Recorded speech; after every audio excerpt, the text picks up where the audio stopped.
Namo Bhagavate Vasudevaya.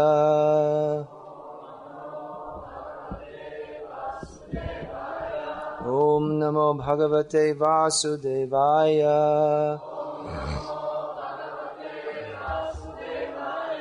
Om Namo Bhagavate Vasudevaya.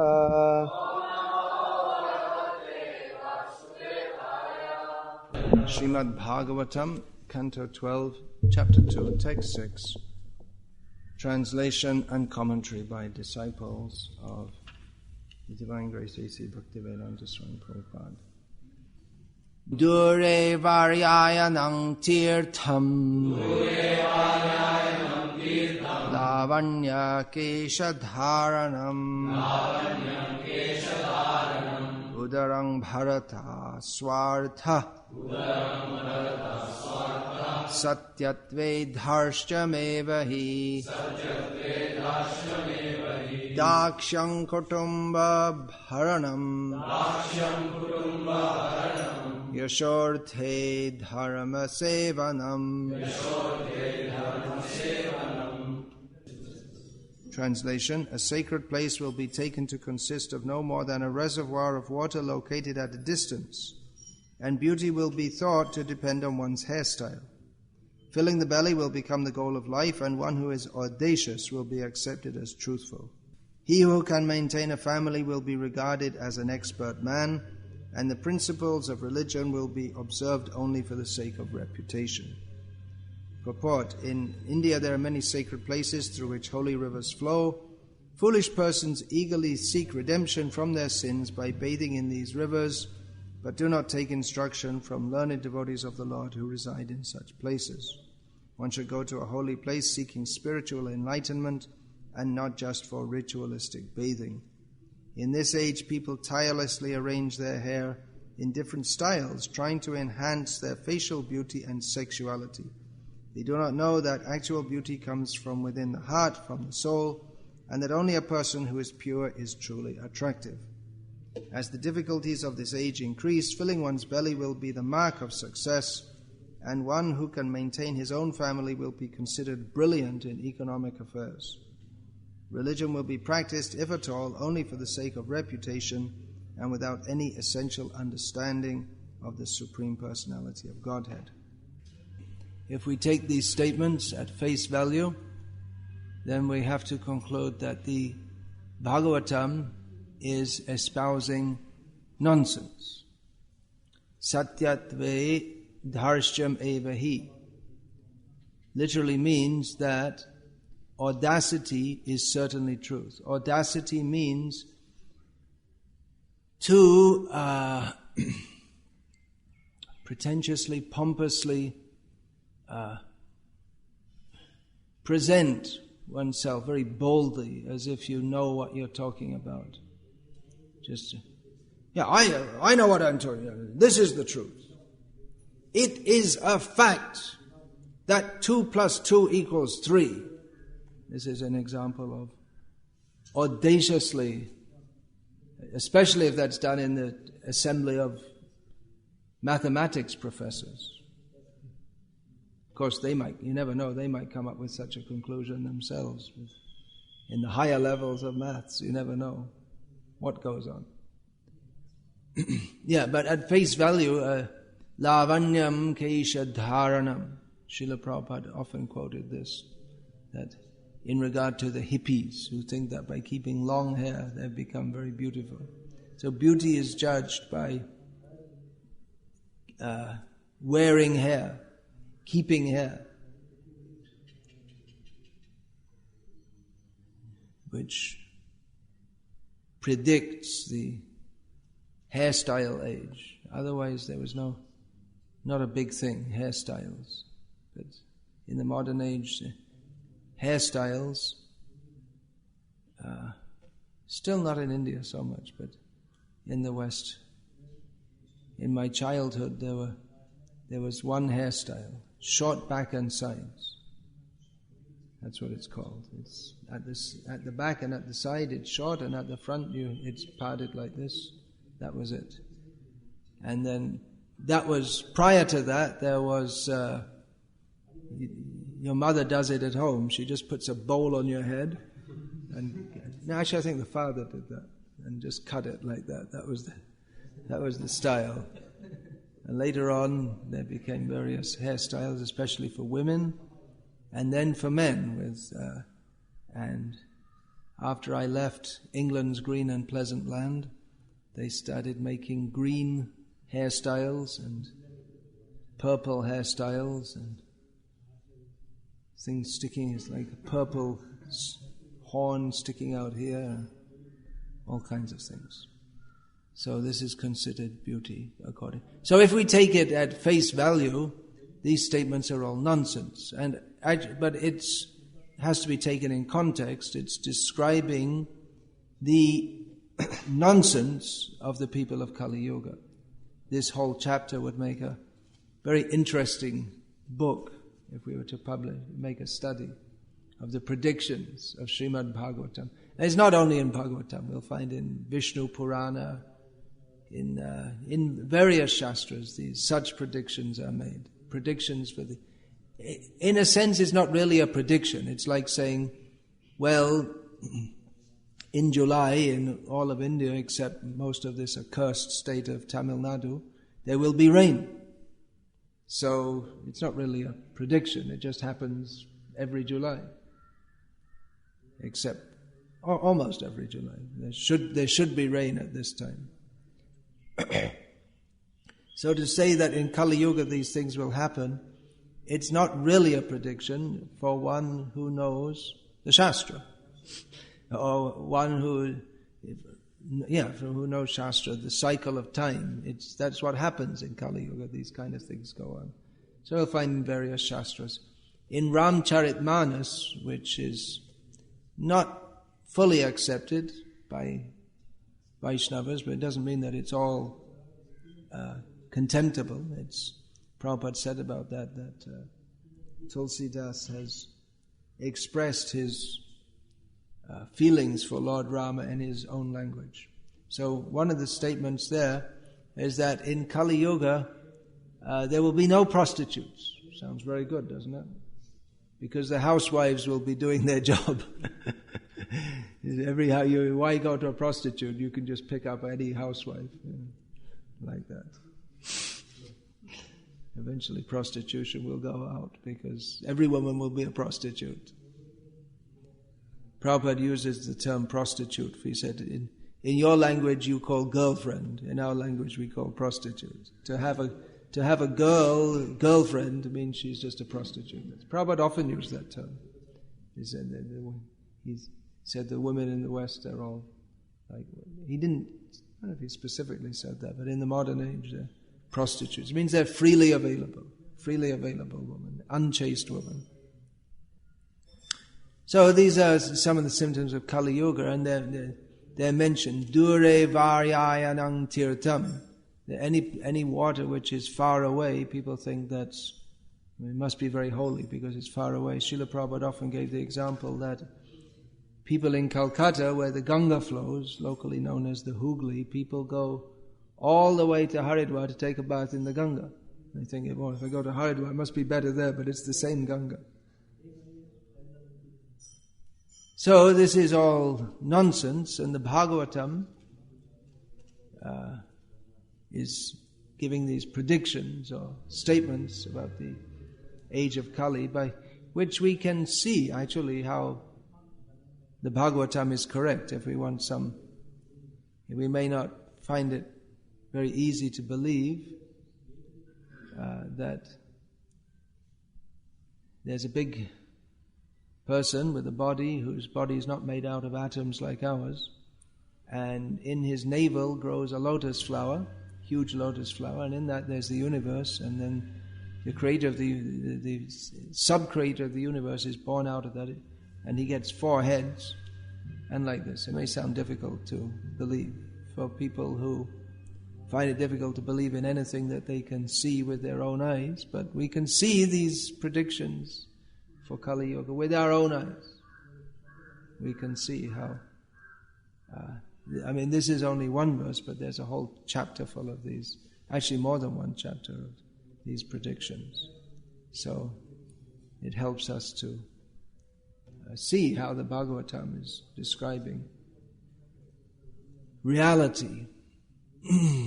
Although, if we take it literally, out of context, it also shows if we take this verse literally, it literally means that water at a reservoir of water at a holy place, a reservoir of water at a distance is a holy place. Beauty is keeping hair. What's the third? Filling one's belly is the goal of life. You see, it says in the Bhagavatam, Udarang bharata swarta. The goal of life is to fill one's belly. It's right there in the Bhagavatam. You can quote this. The goal of life, one's real self-interest is to fill one's belly. Of course, there's some devotees like that also. Seems like, at least when we first joined the movement, to get as much prasadam as possible seemed to be the most important thing. But it has to be taken in context. Satyadvai dharshyamevahi. This dharsyam or audacity is certainly, that is truth. Now the Bhagavatam is meant for delineating truth. That's clear from the first verse of the Bhagavatam. The Param Satya is described in the first verse of Bhagavatam. The last words of the first verse are Satyang Parang Dhimahi. I meditate on the ultimate truth, highest truth, supreme truth. And then Dharma Projhita Kaitava Atra. Herein, in the Srimad Bhagavatam, cheating religion is completely rejected, kicked out. Srila Prabhupada used that graphic term. Completely rejected. To completely reject it doesn't mean that it's not found in Srimad Bhagavatam. It is described therein, but it's rejected. It doesn't mean that there's no cheating religion within Bhagavatam. It's not. The subject is treated, just like in this description of the symptoms of Kali Yuga. It is discussed. Completely rejected doesn't mean that it doesn't appear at all. It is discussed, but it is discussed in a manner to delineate what is reality. To know what is the truth, we also have to know what is falsehood. If we say that everything, Brahma Satyam, Jagan Mithya, the spiritual is true and the universe is false. So everything is true. And in the world everything is false, but false means it doesn't exist. And there's only Brahma, there's only one reality, so everything is true. Then you might as well say everything is false, because truth means there has to be falsity. Otherwise, without an opposite, no principle can be established. King means there has to be a kingdom. There has to be subjects. So, the Bhagavatam completely rejects all cheating religion, and it describes what that cheating religion is, and delineates what is the actual religion. So, Daksham, Kutumba, Bharanam, to maintain one's family becomes that's considered great expertise. In the purport, it's described how gradually that will become, in course of time, it will be considered how even if one can maintain his family, he's considered very expert in economic affairs, doing well in economic affairs.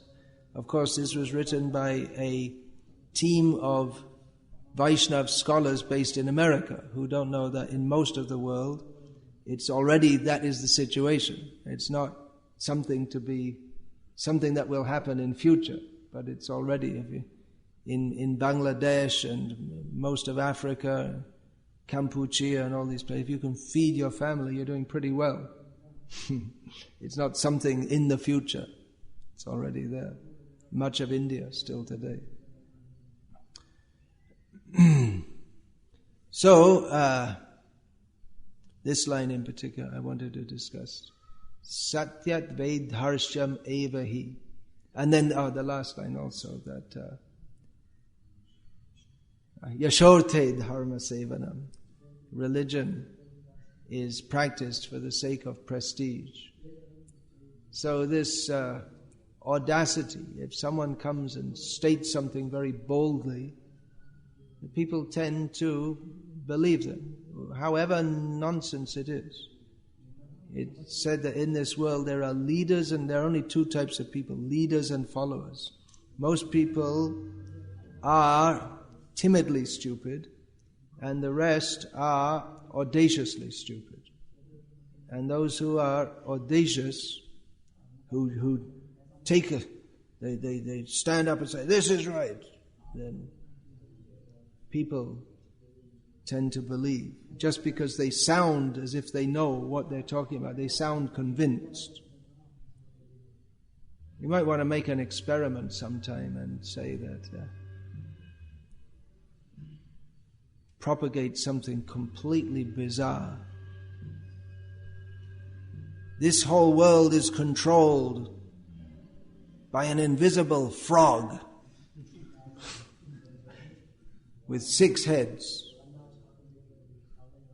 It's jumping around, but you can't see it because it's in another dimension. But I have the vision to see it and understand. I have direct contact with the 6-headed frog. And soon it's going to swallow up the whole world. And unless you follow the path of froganalia and offer tribute to this frog through the via medium, namely me, then you'll all get swallowed up by the terrible frog. So offer all your money to me, and I will save you. And it's coming soon. The end of the world is coming soon. I mean, that's a common, isn't it? Common enough saying. I suspect that if you propagated it and gave some pseudo-scientific evidence, that they also do. See, we have, and you see the secret meaning of the Gospels. You see this word that was in Hebrew. It's written in Greek, but it was originally in Hebrew, and before it was in Aramaic. And actually, it means frog. It's not the lamb, but the frog. You see, and it says in the book of Revelation, what it really means is that there's a giant frog. And I better not go on about this too much. Someone will actually do it. They'll take this portion of the lecture, just like you take this verse out of the rest of the Bhagavatam, and they see, Bhakti Vikasa, he's a very respected member of ISKCON, and he said this, and it must be the secret message of the Bhagavatam that he's revealing. You see, he's quoting so many shlokas, and actually the supreme reality is a giant frog with 6 heads. And that's my point. If you start to propagate it, and you do it, and you sound convinced, and you give some pseudo-scientific evidence, and you say that, you see, Einstein also said this. If you look within his calculations, the actual meaning to Einstein, someone will start to believe it. However bizarre it is, you'll get some followers. So, we should be convinced about Krishna consciousness. There are many people who are convinced about things which are not correct. In Kali Yuga, that's especially true. Actually, in every yoga it's true, but especially in Kali Yuga, where falsity is a prominent symptom. Anyone can propagate anything, and people believe that humans have descended from monkeys. It's the worldwide propagated belief, and not only they believe it, but they think it's scientific. It's completely bizarre. People think that there was a big soup-like bubbling from which eventually life came. And they put reports in the newspapers. They've synthesized DNA and they're putting it in a cell, and you see now they've made life. When they made DNA, they said they made life. When they discovered DNA, they said we're on the verge of making life. And when they made test tube babies, they said we're making life. They never made life yet, and they never will. They don't even know what it is. They can't even scientifically define it because it's beyond mundane science. But they keep on bluffing people. And the whole world is jhoot, jagate mohai. Another quote from Tulsidas. The whole world is bewildered by falsity. Which is not surprising, because this is the world of falsity. And we sometimes wonder that, why don't more people take to Krishna consciousness? Everything makes sense, but people are not sensible. We live in the world of falsity, where if people say something nonsensical, it's more appealing to people than something sensical, than something that makes sense, because people, they live in the world of dreams. Ishvaroham aham bhogi. Everyone is thinking, I am the controller and I am the enjoyer. Although, if anyone had even the slightest bit of common sense intelligence, the common sense, that most uncommon facet of the human psyche, they could immediately understand, I'm not the controller, I'm not the enjoyer. It should be obvious. But everyone goes on under the illusion that I am the controller, I am the enjoyer. The whole world, they may not even formulate that. They may not actually specifically think, I am the controller and I am the enjoyer. They don't specifically think about anything except sex and food and intoxication. But that's the illusion that the whole world is running on. So that which is false, especially in Kali Yuga, that which is false is very appealing. And that which is the truth, people have they just can't accept it. It doesn't appeal to people. Even if many times, those of us who are preaching, we're all supposed to be preachers, many times we find when we try to logically explain the process of Krishna consciousness step by step, people, they just can't grasp it. I've given a couple of examples several times. Once on a long train journey, I was discussing with some Bengali Muslims who were on the way from Bangladesh to Ajmer to perform the un-Islamic act of performing tribute to the samadhi there, some Islamic word there, some buried Muslim saint is there. It's the biggest Islamic holy place in India.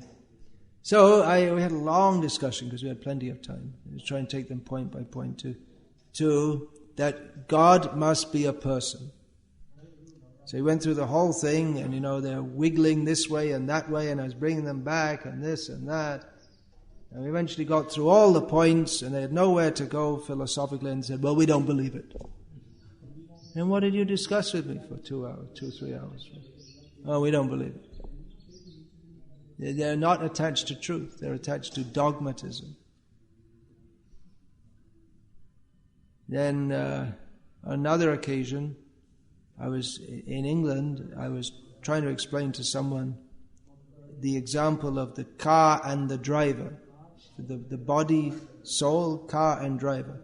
And he said, well, you're supposed to be monks, why are you driving in cars? How do you talk to people like that? It's just,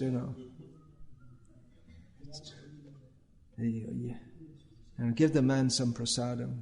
That's all. That's all you can hope for. It's impossible to speak anything sensible to such people. Although if you'd have told him something like, well, actually you are God, he would say, yeah, no, that makes a lot of sense. yeah, actually I already know that. Well, thanks for recognizing it. If you talk nonsense, people like it. If you talk the truth, often people find it extremely difficult to understand.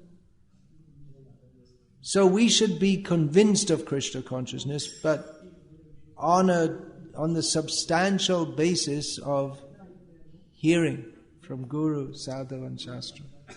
Not to be convinced is required for preachers, but it should be on the basis of understanding. We find even within the society of Vaishnavas that anyone who comes and says something and says it in an enthusiastic and convinced way, and everyone will be, yeah, great. And what did he say? Is it according to Shastra? We should judge. Not whether they have a big position, whether they're supposed to be a senior devotee. Is it according to Guru, Sadhu and Shastra? We accept what Srila Prabhupada says as good as Shastra, because everything he said is based on Shastra, and he taught us rigidly this system. But even then, if Prabhupada says something and we don't understand it, we should check it against Shastra.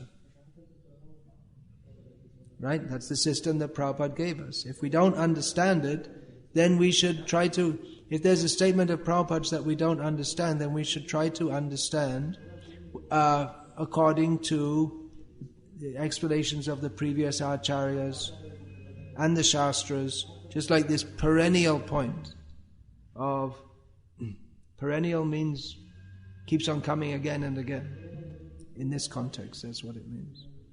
That, well, if we're pure, then how did we fall from the spiritual world?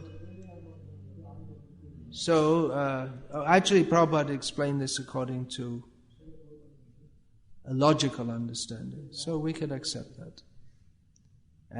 But then you see people bring different Shastric references. So that's all right. That's the way we should discuss among devotees, among followers of Shastra. We accept as an axiom that Vedic knowledge is perfect. You have to have some axioms. Otherwise you are apratishta. You don't have any basis. Then it's just my opinion against your opinion, ultimately. So that was done in that book, Our Original Position. And then others also. There are two basic sides of this, Fall-vadis and no-fall-vadis. And both bring Shastric references. And as far as I can see, either position is very difficult to understand or substantiate on the position of pure logic. So, in that case, what should we do? Then we accept what Prabhupada says, that's all. We can't understand, it's inconceivable either way. Either God would relegate us to this miserable place, or that without any reason, or that, well, I guess there are three positions. One, that we were just in the impersonal Brahman, and then we just kind of popped out. And then at that point we decided not to be Krishna conscious. We came to the material world. All that we fell from the spiritual world. So none of these positions, all of these positions could be substantiated with various quotes from Shastras and Acharyas. But as our Acharya,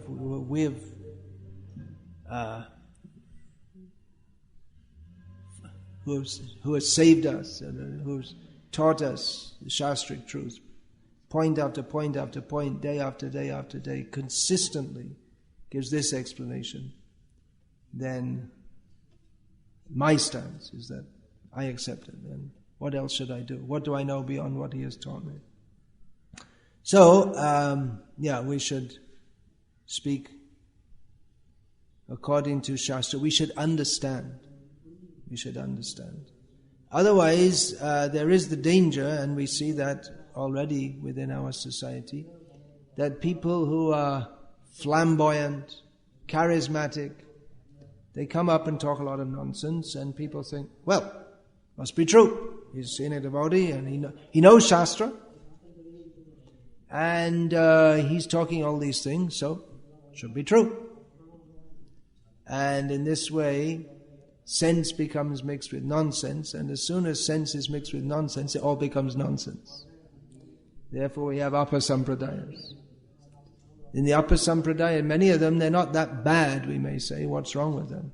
Nitai Gaur, Radhe, Sham, etc., etc. What's wrong with that? I mean, they do kirtan very enthusiastically. They believe in Radha Krishna, Supreme, Chaitanya Mahaprabhu. They read all the same books as we do, and everything's okay, except for they suppress the loud chanting of the Mahamantra and have made some new one. Well, that in itself is enough to disqualify them. I mean, there are other things also, like their adherence of the Sakhi Beki heresy, the idea that men should dress as women and in this way become gopis. So, but even though they do so many things which are right, but they're just the fact that they do that wrong. Of course, if it's a small thing that you do wrong, like, you pick your nose in Bhagavatam class or something like that, that doesn't make you upper sampradayic. But if you start to say that you should pick your nose in Bhagavatam class and try to give some shastric reference for it, and then whoops, it's not as bad as suppressing the Maha Mantra and making a new so-called mantra, but it's a sign that something is rotten in the state of Denmark. Something's wrong. We heard that. Every time I meet Shamasundar, he quotes that. Something's seriously wrong when someone's trying to substantiate something which is not proper.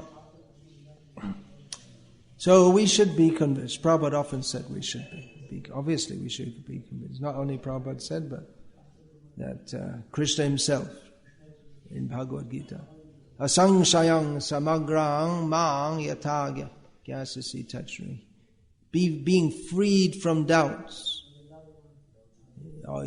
Hear from me in such a way that you will become free from doubt. Krishna says this. And at the end, Arjuna, he also says that Nashto moha smritir labdha tvat prasada mayachuta stitosmi. Now I'm fixed. Now I'm free from doubts. My illusion is dispelled by your mercy. Now I'm fixed. Now I'm convinced. If you're not convinced, how are you going to fight? Unless you have the conviction, you can't. Fighting means you have to give yourself. You have to. It's not a 50% activity or even a 99% activity. 100% you have to give yourself, especially when you've got enemies like Bhishma, Drona, Duryodhana, Ashvatthama. And any slight inattention or lack of dedication, and you're dead. Heads off. Just another head on the battlefield. We heard a lot about this yesterday. Yet another head. More heads are rolling. So conviction is required, but that conviction should be on the basis of reality. What is actual truth? We won't find the truth unless we desire to find it. If we desire to find anything else but the truth, then we will find falsity dressed as truth, masquerading as truth. That's what all these, Jesus is coming in 3 days, and he's going to kill all the non-believers and send them to hell forever. And only the 27 people in our church are going to be redeemed. And everyone else is going to hell forever. Ha, ha, ha. And what will we do in heaven? Eternally we'll look down and take pleasure in looking at those people suffering in hell. I don't know what they even think they're doing in heaven. But these ideas, Jehovah's Witnesses, they have a limited number, right? There's only a limited number, and all the rest are going to burn in hell forever. And they're damn convinced. They're really convinced. But it's nonsense.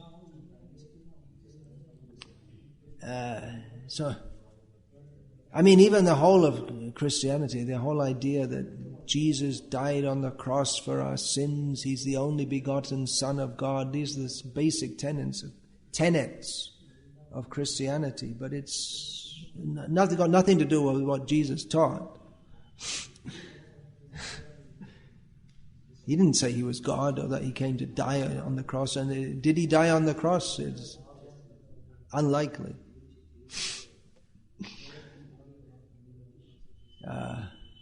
Prabhupada gave a good explanation. He kept his body alive. He's a yogi. You can't kill a yogi. You can't kill him. Like Hiranyakashipu kept his life in his bones. There was just a skeleton. But he was alive. And when Brahma poured the water from his kamandala, then his body, organs and flesh and marrow and skin and all this, skin's one of the organs, came back.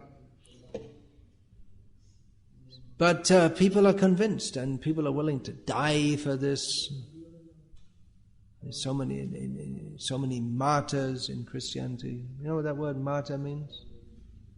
Martyr means someone who dies for their faith, and they think it's a good thing to do, to die. But the philosophy is all wrong, and then within the philosophy they've made it not philosophy. They say you just have to believe. That's all. That's the main symptom of a real Christian. You just believe.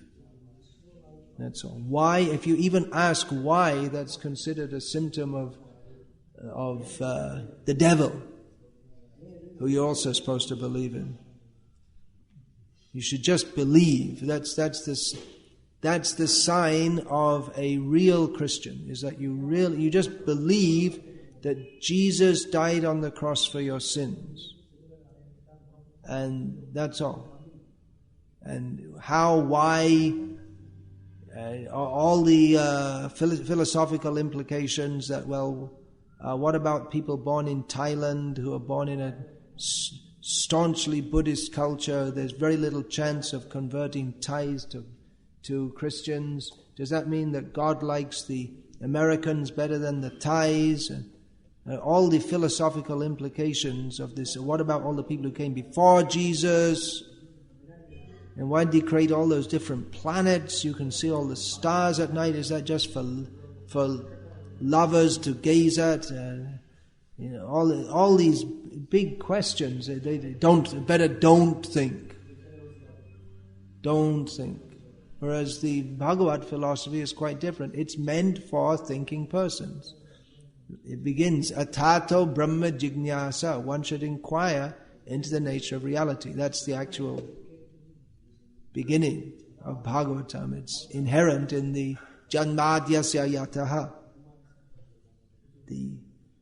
The absolute truth is the source of all emanations, is the first statement of Srimad Bhagavatam. That statement is made on the basis of what is the nature of the question, what is the nature of reality? And that reality is revealed within the Vedas by this system of questions and answers. That people, they don't know and they want to know. That's the Jnana Kanda. They want to know what is Brahma. Kim Tat Brahma. What is Brahma? What is the absolute truth? So that is revealed in Srimad Bhagavatam by the system of, in Bhagavad Gita, all the Shastra, on the basis of questions and answers concerning the ultimate reality.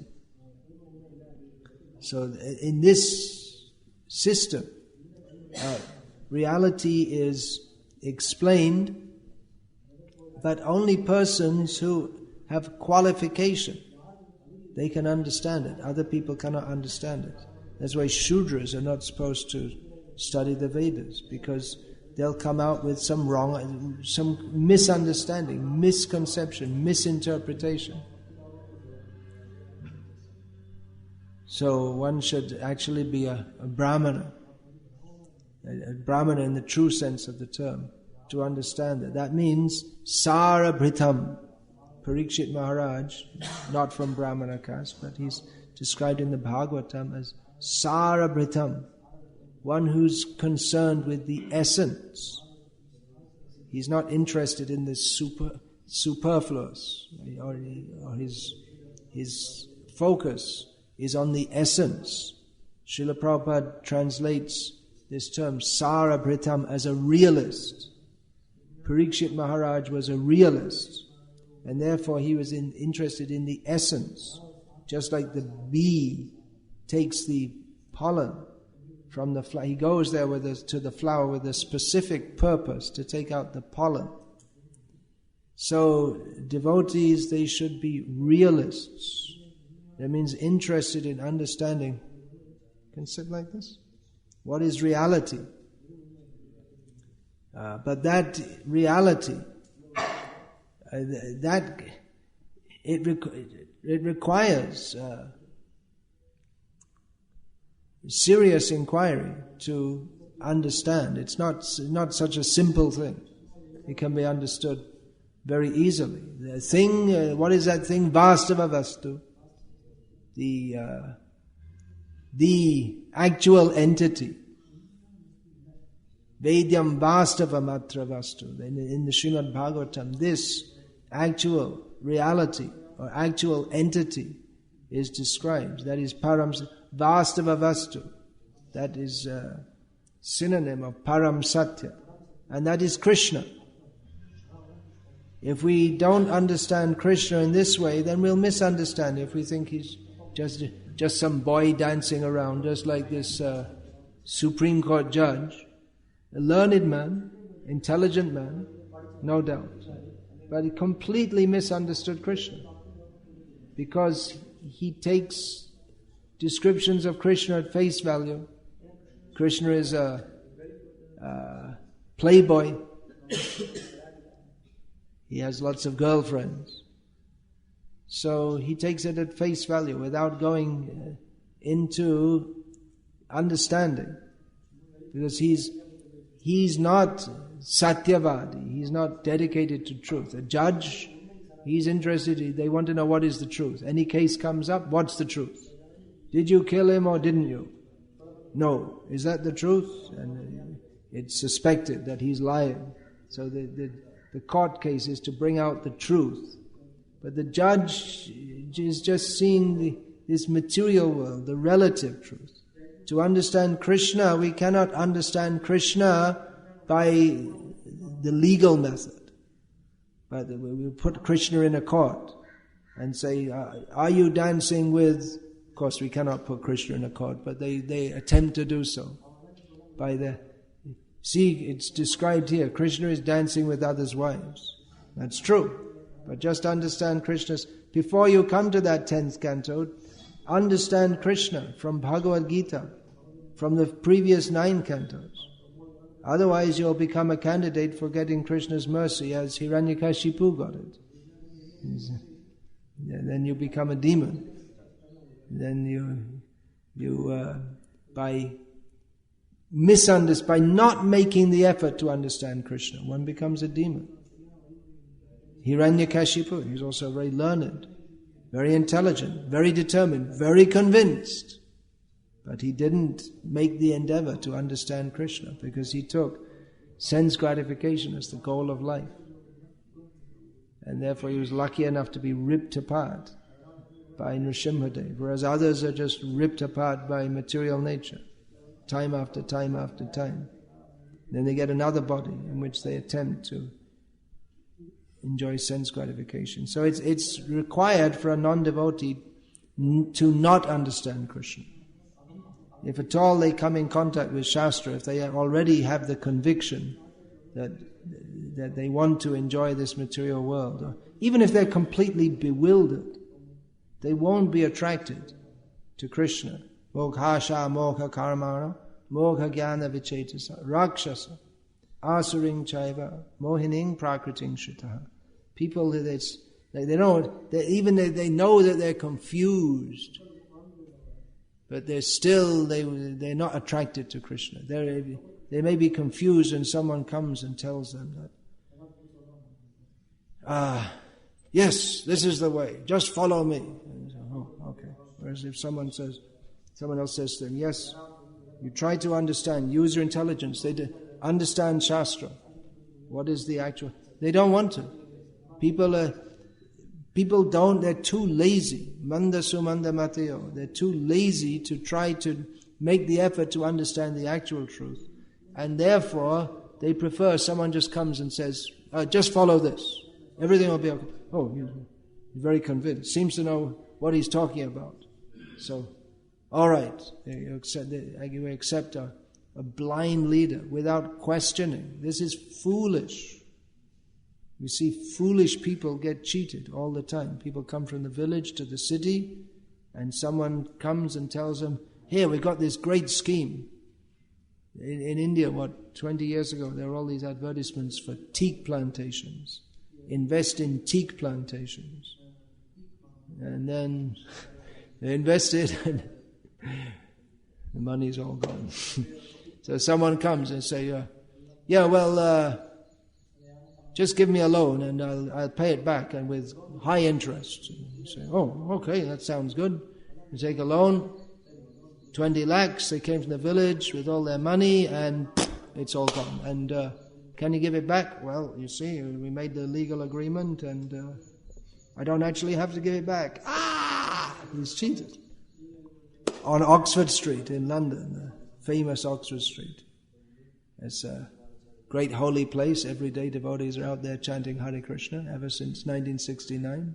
Some days they didn't go, but almost every day book to. I was also a pilgrim there distributing books.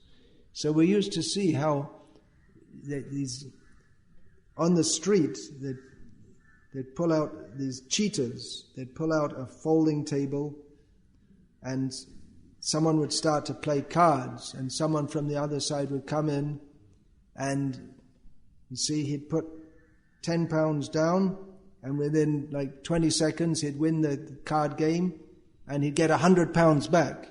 And he did this, and then next time get £1,000. And he's saying to all the others, hey, come on, this is great, you can win a lot of money. And he gets a lot of people to all put their money. He said, put more, put £100, you get 100,000 back. They all put their money, they all lose, and they're off. The whole team is off. And the police would walk past, and, they don't bother to arrest them or anything like that. It's just people are stupid. They say, oh, you see, he won £100, then he won £1,000. Wow, I can do it too. And they're stupid, isn't it? So people mostly, they don't want to think. Of course, modern education and the TV and everything trains you not to think. Only just to think, but like a Shudra, that's all. Like all this computer programming and engineering, people think that I'm very intelligent, but you're just trained to be it's the Shudra's thinking, that's all. More sophisticated Shudra. But actual thinking means to consider what is our existential position, what is the nature of reality, what is the truth.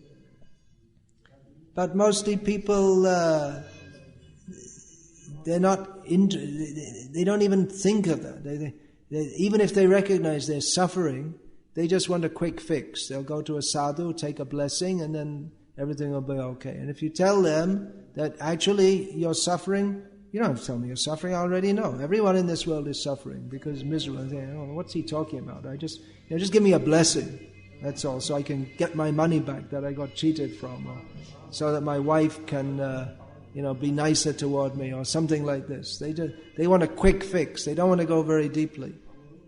So it's a great age for cheaters. As L. Ron Hubbard said, if you really want to get rich quickly, start your own religion. And he did, Scientology. So, why go through... It's like, you have this Kalki avatar, so-called, came out of Tamil Nadu. I mean, the guy in one way, he's smart, and say, why slave all your life in an LIC office when you can become God? You just dress yourself up as God and tell people you're God, and people believe you, and then you have a highly privileged life. People really respect you much more than even if you became the chief executive officer of LIC. You still wouldn't get respected as much as you would if you're God. So you just become God. You dress up like God, you give people blessings, and people give you money, lots of it. You can charge them 1 lakh for a 2-minute darshan, personal darshan. And there you go. And, well, you go to hell, but they're so foolish that they don't consider the consequences. So we should be convinced, but not blindly. Within our Krishna conscious movement, we shouldn't imitate these. Don't think that these bogus preachers are doing very well, therefore we should imitate them. They're not doing well. They're just collecting to collect a lot of foolish followers. It's no credit. If we can ourselves be convinced and convince others of the reality, if we ourselves can do that, if we can convince one other person, well, that's a great achievement. If we ourselves become that one person, that's a great achievement. But simply going around and cheaply, you chant somehow or other, you chant and you'll win the lottery. You're chanting, you see you have a lot of health problems, well, you should chant Hare Krishna. It'll solve all your health. But we can't tell Krishna what to do. That now, Krishna, I told him that he would get his health problems solved by chanting Hare Krishna, so you better arrange for it. It's not Krishna. Krishna is not our peon. So, and it's offensive even to attempt to engage him as our peon. So to preach the truth is not easy. There's no doubt to state the truth is not easy in a land of falsity. To call out the emperor has no clothes will not be appreciated, even if he's naked. Because he shouldn't be like that, but he is. And if you state the fact that everyone is cheating, from prime minister down to the school teacher, everyone is cheating. In the name of these big famous so-called Swamis, they're all cheating. If you point it out, people don't like it because they like to be cheated. Srila Prabhupada pointed out this fact, which sounds unlikely, but if we examine, we'll find it's true, that people like to be cheated. And we can actually see that. I mean, the whole advertising industry works on that basis. They say Coca-Cola is the real thing, the real what? First of all, the real what? And then real, I mean, what's real? It's just a slogan.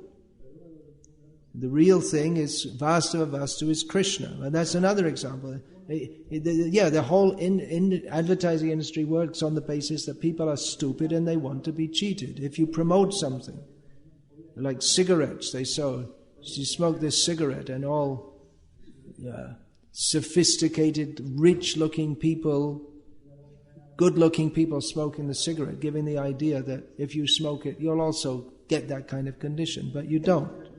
It's all based on bluffing, on holding out to people the idea that if you drink Coca-Cola, then you'll become young, exuberant, good-looking. That's how they advertise it in the West. But you don't. It's just a bluff. But as I've often said, Coca-Cola, not one single bottle or can would ever be sold if it wasn't advertised vigorously, because there's nothing in the slightest bit attractive about Coca-Cola. It has no food value, but because it's vigorously promoted, and then people think, I should buy it. It's promoted on the TV, Coca-Cola, and it sounds like something, sounds like they're convinced. So it must be good.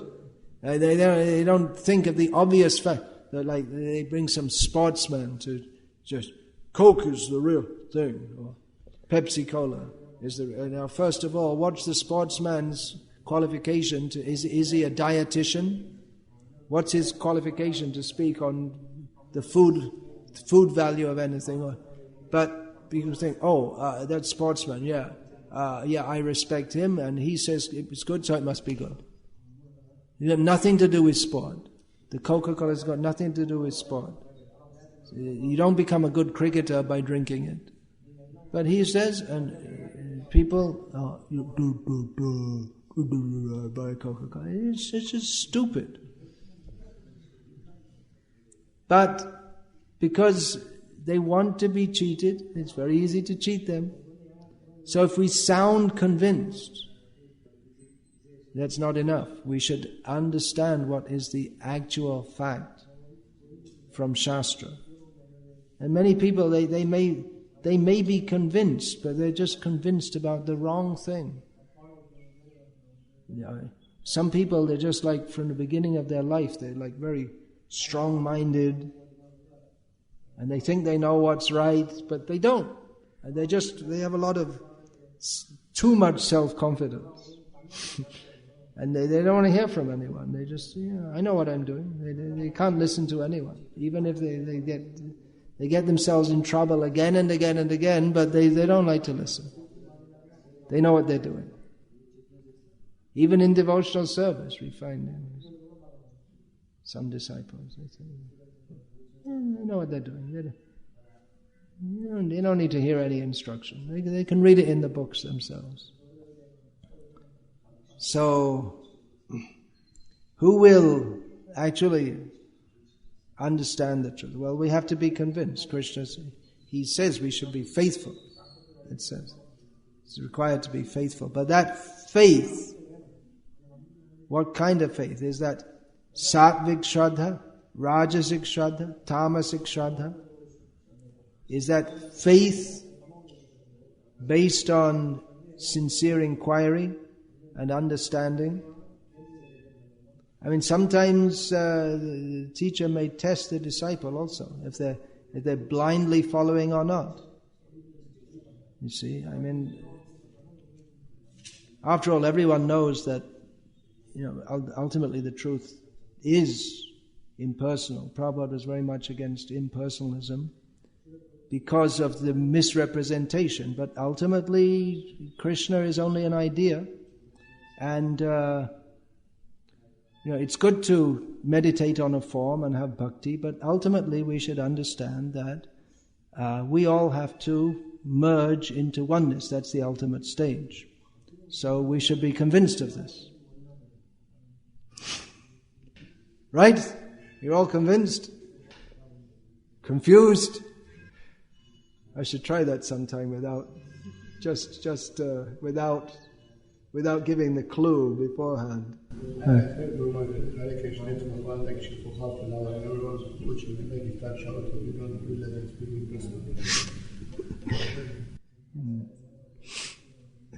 So be convinced on the basis of Shastra, Guru, Sadhu and Shastra.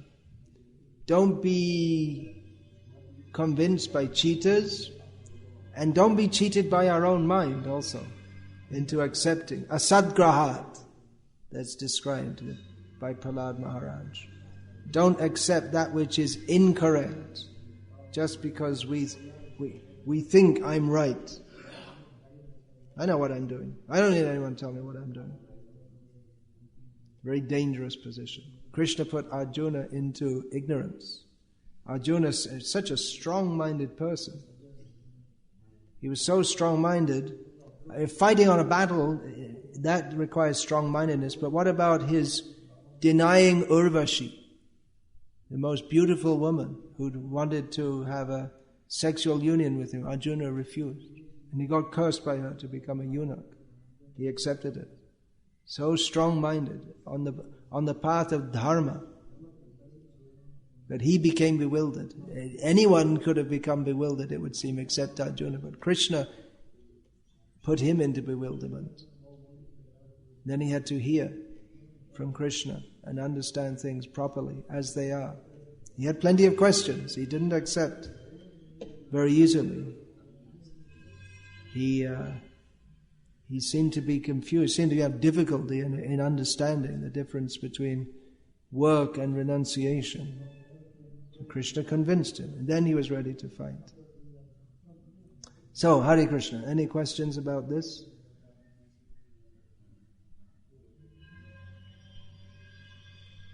Any protests? So Krishna's an idea, is that right? Ultimately, we have to do bhakti. Ultimately, we have to become one with Krishna. Is that right? You get some people who would argue very vigorously on that. You might have a hard time discussing with them.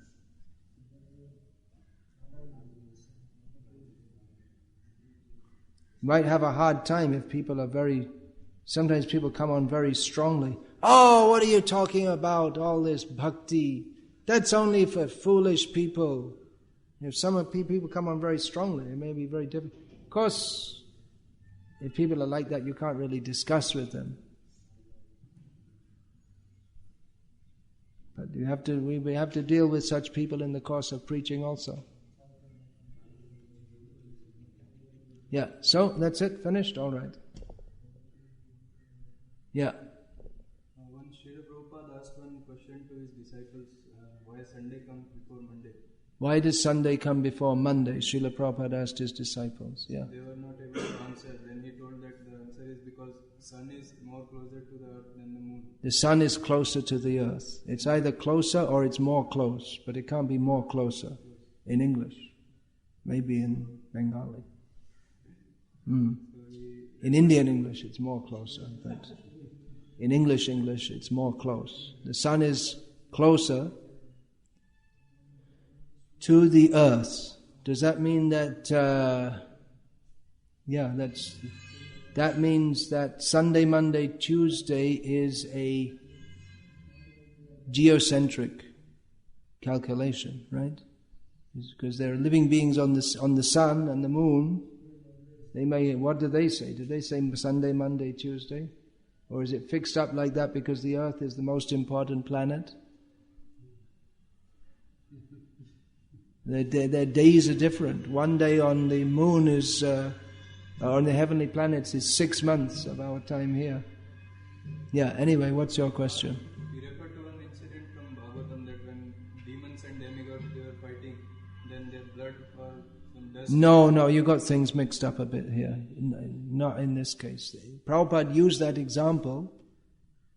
In one of his purports, he gave that example. He dictated that the demigods and the demons were fighting on the shore of the ocean of milk, and the blood spattered up as far as the mandala, or the sphere of the moon. And Prabhupada wrote, this shows that the moon is further away than the sun. Then Hari Shari Prabhu pointed out to Prabhupada that the battle was taking place on the shore of the milk ocean and not on the earth.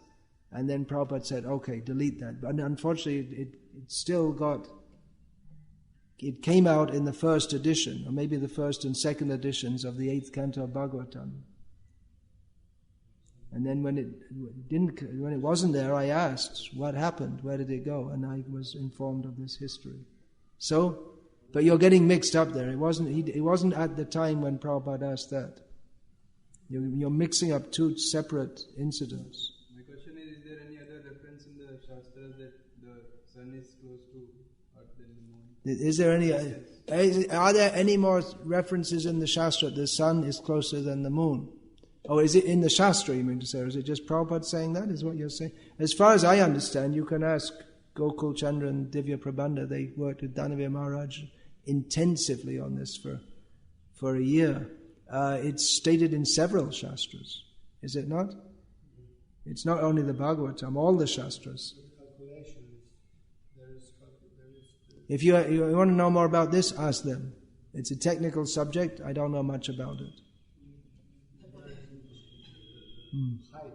Bhagavatam describes height of the planets. So sun comes from 100,000 moon on 200. But sun is far distance, the moon is right here. Yeah. From Bhumandala. So basically, Earth is... Oh, I see. Siddhartha was the first to come out with that understanding, I believe. There is calculation of the distance. So in terms of height, the sun is closer. But in actual distance, it's the height of the plane of the sun is less than that of the plane or orbit, is it, of the moon? Not just the orbit. You just said the height. The height, yeah. But but in another dimension, and we're talking 3 dimensions here, not imaginary or beyond 3 dimensions. In another dimension, it's further away.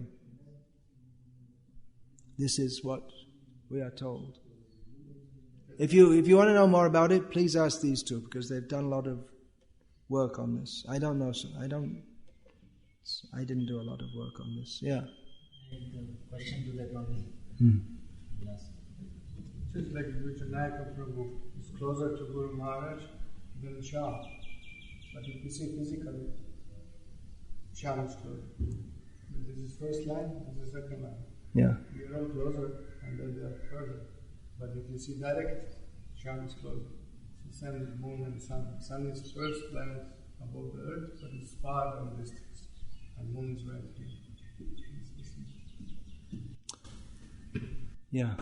Maharaj, in some ISKCON centers, there are some astrologer devotees. In some ISKCON centers, there are some astrologer devotees who see the hands of people and then they say them that who see the hands of people and then they tell them or say to them, for certain days you have to go to ISKCON temple and they will be chanting Hare Krishna Mahamantra. You have to move. Oh, I see. They look at their hand and tell them you should come to the temple and chant on this day. Yeah. Sometimes people ask me to show their hand and I look at it and I say, very bad. Very, very bad future. The only good thing, the only way you can get any fortune in your life is to chant Hare Krishna. It's true of everyone. I don't know anything that's in their hand. I don't know. But they tell you should come to the temple on this day or that day. I don't know of any of our acharyas preaching in this way, although they had all opportunity to do so. So I wouldn't personally recommend it. It's from the beginning. Well, you mean the idea they look at their hand, you should come to the ISKCON temple this day, and then you engage them in devotional service in this way. But it's not, from the start it sets them off on a materialistic basis. Bhaktivinoda Maharaj said, well, my guru is Prabhupada and his guru is Bhaktisiddhanta Saraswati Thakur, so I'll follow them. So many people say so many things, but Prabhupada could have also done that, but he didn't. He could have. Prabhupada could have had hundreds and thousands of followers. That comes right in Bhaktisiddhanta Vaibhav. That people would say to Bhaktisiddhanta or to the disciples of Bhaktisiddhanta Saraswati Thakur that if your Guru Dev would just relax a little bit and not be so strict with all the rules and not be so philosophical and this, he would be the undisputed leader of the Gauriya world. He would have hundreds of thousands of disciples. If you just relax things a bit and don't make it so strict and so according to parampara, then you have so many followers. As I've heard it said, or that I've heard this said, I don't know, I've not had it confirmed, but even if it's not an actual anecdote of Srila Prabhupada, the point is good anyway. That Srila Prabhupada was asked why, a journalist asked Prabhupada why he came in an airplane if he's a yogi, why didn't he just fly by himself? And Prabhupada, he said, to be one of you, or something like this. And then the journalist said, well, if you taught people to how they could fly, if you know that, if you taught people that, how to fly without airplanes, then you'd have so many followers. And Prabhupada said, yeah, but they'd all want to know how to fly without airplanes. That's not what I'm teaching.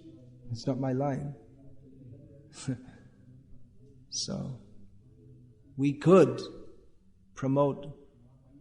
become popular. We are becoming popular by promoting mundane welfare work, but it's not our thing. What is our thing? Is our thing to become popular, or is it to promote the truth? If you want to become popular, then it's not so difficult. You cheat people. Present mundane welfare as ultimate welfare. Present mundane welfare as our mission. We become popular, well respected, but then we lost our identity. So our aim is not to be popular. We should be very clear. Our aim is not to collect many followers. That's not the aim. That, if those things are there, that's good. But our aim is to understand and serve the truth without any duplicity or any compromise in that. If our aim is anything less than that, then we get something else. We get what? Krishna is a kalpavriksha. He's a desire tree. So we can get anything we want. But if we want to have many followers and be lots of money, lots of prestige, big buildings,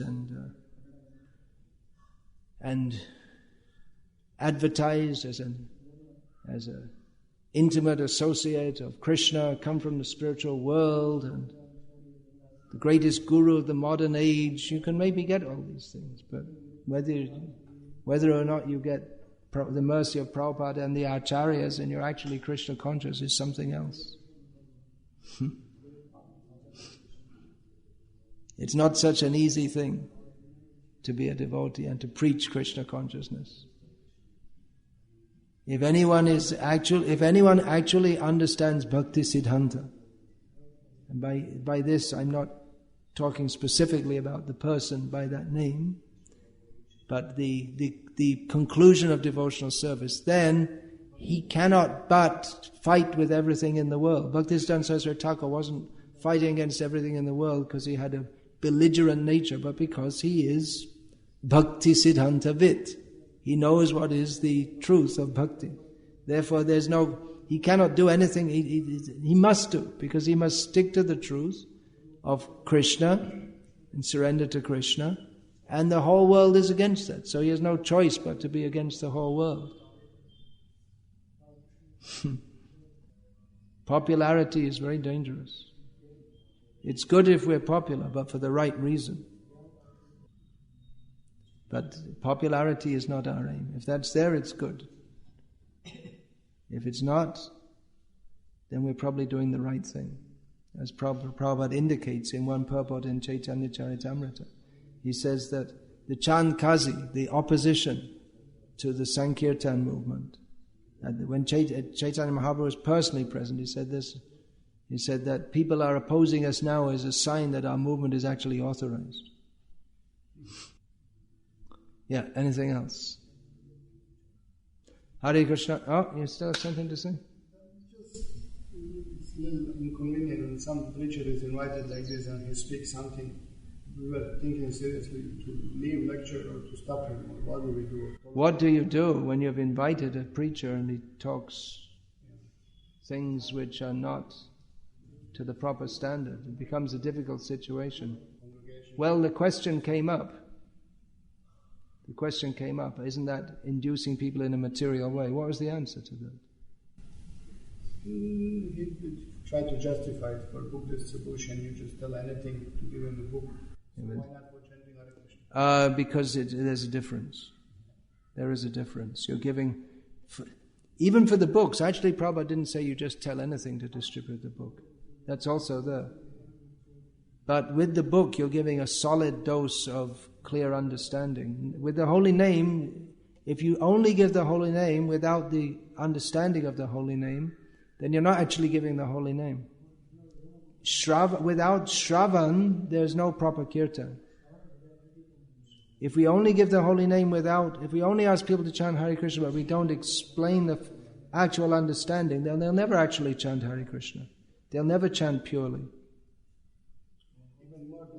This is also described in Bhakti Siddhanta Vaibhav, how people think you just chant, and but anyway you chant, the name is pure, but there's namaparad. And all these namaparads to chant for material gain, to think that chanting is one of the mundane pious activities. So if we just ask people to chant without instructing them further, then we're actually inducing them in namaparad. I think it's even worse because they're particularly for material gain. When you're particularly asking them to chant for material gain, that's actually a namaparad. Prabhupada, when he was present in the Bhakti Godhead magazine, which in those days was being vigorously distributed, I mean, at one time they were printing 1 million copies every month.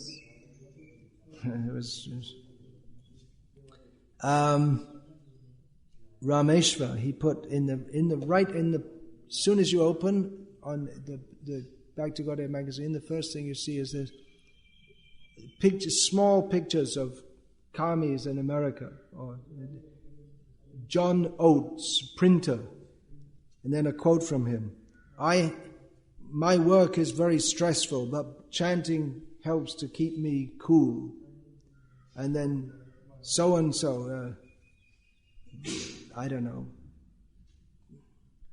Nancy Evans, and they give the place, Oakland, California. Computer operator, seeing digits in front, seeing figures in front of me all day tends to make my brain spin.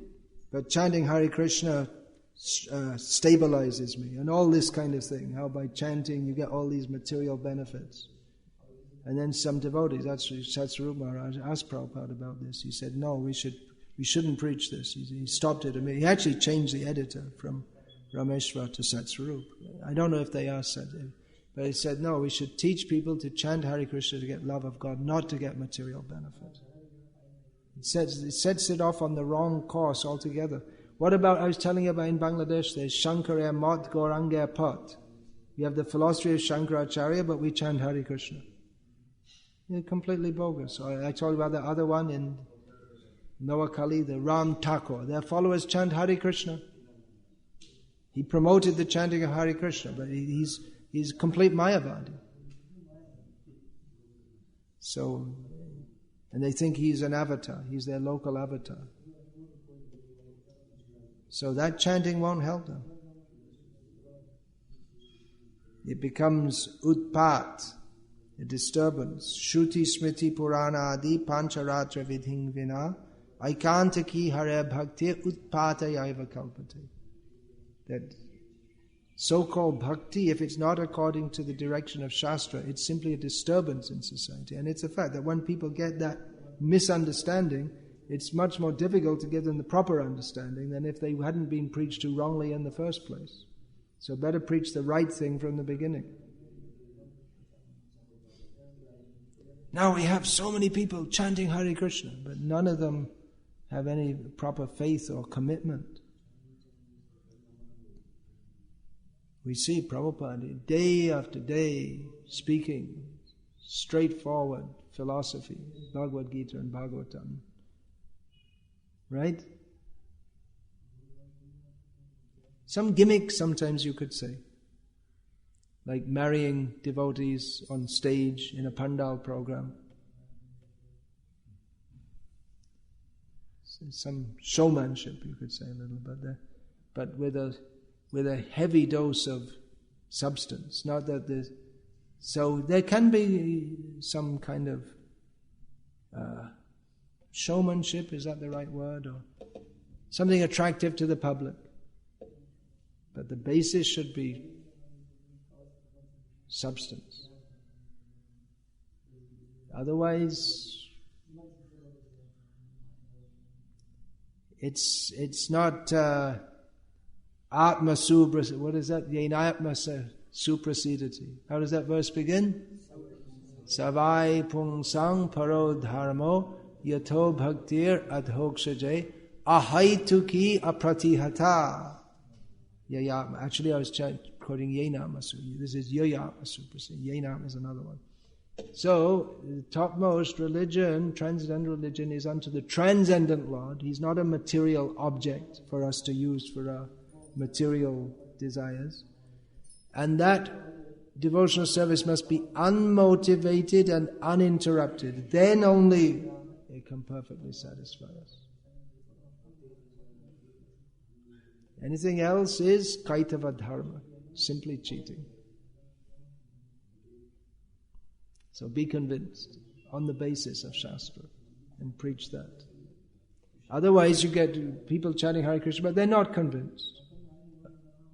And they can very easily, they'll cause, if you make so many neophyte devotees, you bring people in and then they'll cause you all kinds of trouble. They won't dedicate themselves to the mission. They may do briefly, temporarily, as long as they get some material gain. But then when they find themselves frustrated in that, which it must do ultimately, then they'll turn against you, or they'll just go away. Or you're making tricks and someone else who does better tricks will come and take them all away.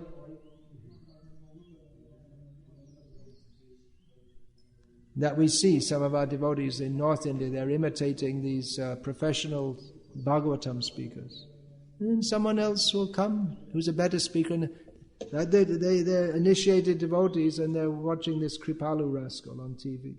They have no understanding. If you'd actually heard Prabhupada even once, you'd never be attracted to that rascal. We don't call him a rascal just because he's from a different group, but he dresses as a woman and so many things. But sometimes he dresses as a woman. He's off the wall. He's not preaching proper. He quotes shlokas from Bhagavatam. I watched one of his videos for about 10 minutes to see what it's all about. I was given it in ISKCON Surat by a resident of ISKCON Surat. I was given his videos, so I watched. So he quotes Bhagavatam. He's learned it in Bhagavatam, but he speaks Satyat Vedharshamevahi. Some people who have no knowledge, who are not learned in the Vedas, they have no knowledge of the Vedas, they ask us what sampradaya we're in. So then immediately know he's not in any sampradaya. But actually there are only two sampradayas, Vaishnava and non-Vaishnava. And it's completely bogus. In this way, because people must ask him as his followers as a kind of challenge, which then shakes their imbecile faith. Now, what sampradaya are you in? Sampradaya, what does that mean, sampradaya? What parampara are you in? Kripalu. He's the beginning and the end, you see? Kripalu, they say he's an avatar of Chaitanya Mahaprabhu. So then he can do whatever he likes. But even the avatars, even Krishna himself, Bhagavad Gita is all from the Upanishads. Mostly Upanishadic, all that's taught there. And he himself quotes, Rishibhya Bahudha Gitam Chandobhya Vividhai Pitak Brahma Sutra Padais Chaiva Hetu Madhya Vinishitita. He also quotes, you see, what I'm saying is also said by the rishis, and they quote from the Brahma Sutra. So even Krishna himself. And Krishna himself took a guru who blessed him that because you're such a good disciple, your words will remain extant in human society forever. And because of that, Bhagavad Gita is still popular today, because Krishna was blessed by his guru. That's what it says in Nectar of Devotion.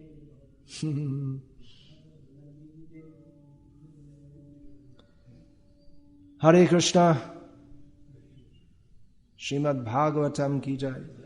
Srila Prabhupada ki jai. I hope after all this people start to actually think about this philosophy. I'm trying to get you all to not just learn, not just take it as a kind of ritual that you sit in the class. Actually, buddhi yoga, awaken your intelligence and apply it in Krishna consciousness. You get like brahmanas, train our people and tolerate and be able to recognize all Lakshya. Brahmanas tolerate? What do you mean? That's a bogus idea that Brahmanas tolerate upper Siddhanta. I mean, not the tolerant of Siddhanta, but like we train our people and keep quiet, we can finish and we know what's the truth and we can. Well, one of the symptoms of a learned person that he is an expert judge of time, place, and circumstance. It may be different in different cases.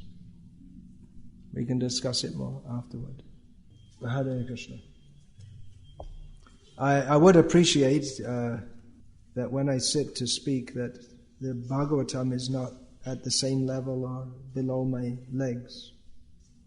I think you must have heard this many times.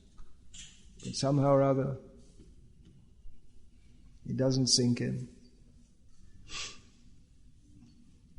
That's why I placed the Bhagavatam here, because I don't like to sit above the Bhagavatam.